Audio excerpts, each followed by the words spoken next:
He said the country was safe under my brother. And I said, just very nicely, under a very little program, I said, well, wait a minute. It wasn't safe because the World Trade Center fell down under your brother's regime. So the world wasn't safe. The country wasn't safe. We had the biggest catastrophe and the greatest catastrophe we've ever had in history.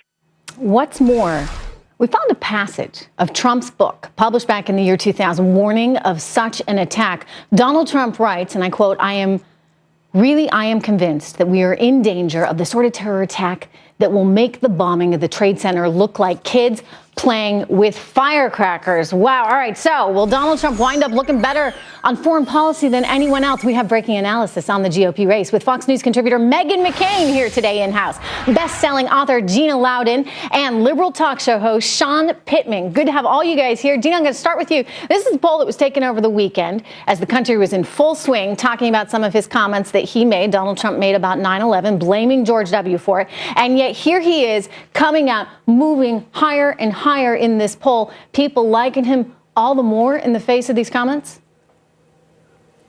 Yeah, I think that the people see him as somebody who is going to be tough on terror and immigration. And I think that's what this comes down to. People know that, no matter how much we liked the way George W. handled things after the whole terrorist attack took place, that a couple of those terrorists were illegals. And Donald Trump has vowed a zero tolerance policy on illegal immigration. And I think that's what this comes down to. And I think that's why he's gaining in the polls. This is part of his point that he made on Chris Wallace's program over the weekend. He said, look, these people would not have been in this country. I am very tough on illegal immigration. They wouldn't have been here, and thus 9/11 would not have happened. Meghan McCain, listen to what Jeb Bush had to say in his brother's defense last night on Sean Hannity's program. I'd like to get your response.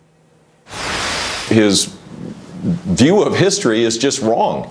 The simple fact is that when we were attacked, my brother created an environment where for 2,600 days we were safe. No one attacked us again.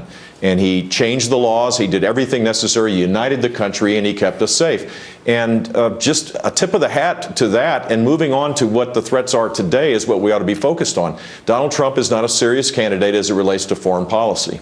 The struggle for him, of course, is he wants to defend his brother. That's natural. He should defend his brother. Yet at the same time, in doing so, he almost drags himself further and further, Meghan, into that hole where he's now sparring with Trump.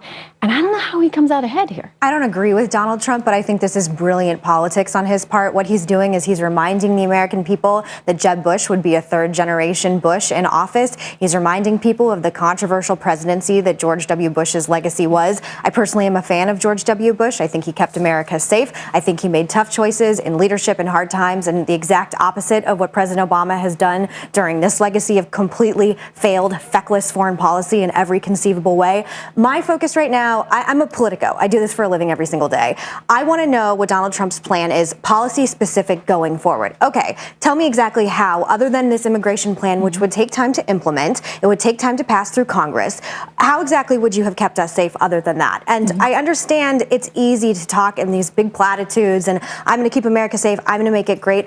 I've been around this game way too long. I was born into it. I need you to get policy specific, but he's rising in the polls. He's clearly resonating with a segment of the population. But what's most interesting in that poll you showed is Marco Rubio in third. I mean, that's somebody you should watch for. To me, he's my number one. I love him. I think he's the conservative Americans are going to take a second look at. I really think he is the best candidate to go up against Hillary Clinton. Let's get back to Rubio in a second, because I do want to talk about that. He is an interesting candidate and sort of represents sort of a fresh face in the Republican field right now. But back to Donald Trump here. Sean, he's playing to Peoria to a certain extent. And yet, at the same time, this is kind of the unthinkable thing to say. I mean, people, they rally around their president in a time of crisis. And I think people look back and they feel very strongly that, W did everything he could to keep us safe in that really scary environment.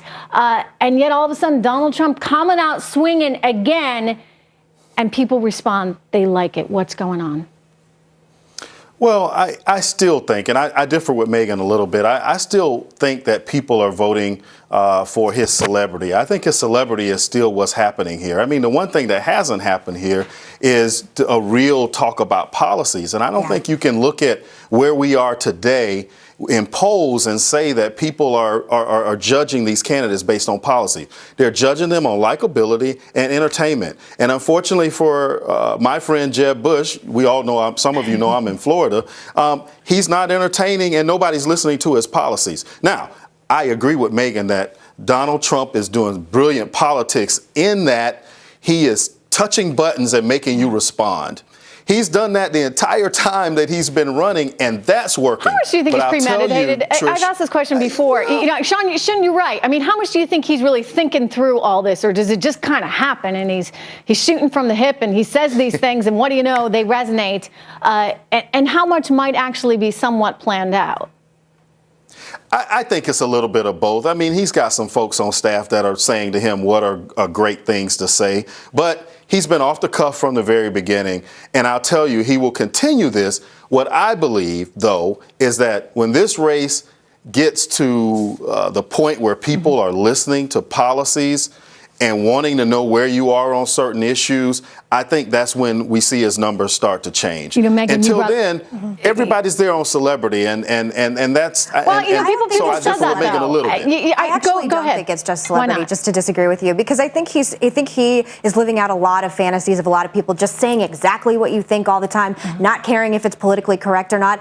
I'm not a big Trump fan after what he said about my father. I'm just never going to get over that. How could you be? But I understand why he is resonating with people, because again, he's after so many years of hope and change, and President Obama has to focus group which tie he puts on in the morning, and now we have the complete polar opposite Meghan, man. does this really show you the frustration, though, of the American voter, how they're so fed up with the status quo and with the career politician? I've never seen anything like this in politics before. It's a really fascinating time in American history. It's not just that. I mean, what's going on with House Speaker Boehner and who's taking over? I mean, people are mad and they're angry and they want anything that is anti-Washington, anti-establishment in. The danger of that is somebody has to know how Washington works in one way or another.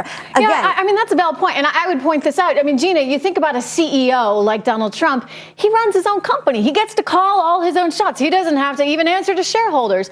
On the other hand, if you're the president, you got all these constituencies. You got to make everybody happy all the time. How does he bring Washington together if he's the one that gets the job? He didn't get there, as you know, by being somebody who wasn't brilliant at what he did. And I think most Americans are looking at that and saying, you know, if he could do for the typical American what he's done for his empire, then I think that would be a great thing. And I think it's really disrespectful as a pundit. I really try to say that, you know, to insult his supporters and say that they're just looking at this from an entertainment perspective. No, he's put up his position papers on his website. He's been very clear about where he stands on the Second Amendment. I feel like he at least came forward with a tax plan, which I can't say of every candidate out there. And the Second Amendment side, we got nothing. Illegal immigration. But yes, he has put forward a fairly comprehensive tax plan for us to sink our teeth into. Something that, frankly, no, I think that was Sean actually that said that it was it's entertainment driven. And Trish, if I could respond, I'm speaking in generalities. I can't hear you, There's Sean. exceptions. There you go.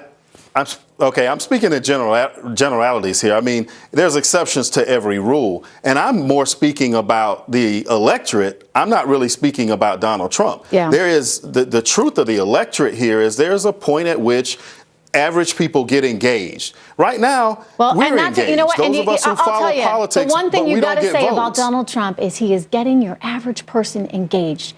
Yes. 25 million people tuning into our debate. There's something to be said for that. This is what we also need to be careful of, is anyone who doesn't support Donald Trump. There's a lot of Republicans that don't support Donald Trump. Hang on, Gina. Well, this is what's dangerous, is right now there's a lot of people that if you don't support Donald Trump, somehow you're pro-establishment, which isn't the case at all. You just may not be a supporter of Donald Trump. And what's scary right now is anyone that goes on TV like I do, we're automatically labeled establishment rhinos. That's just not the case. I'm just happen to be more of a fan of Marco Rubio, and I'm not insulting his supporters. I'm just questioning. There's a growing number of people that are supporting Marco Rubio right now. I want to talk about that some more coming up. We are crunched on time. We're going to get to another story. Thank you so much, Meghan, Gina, Sean.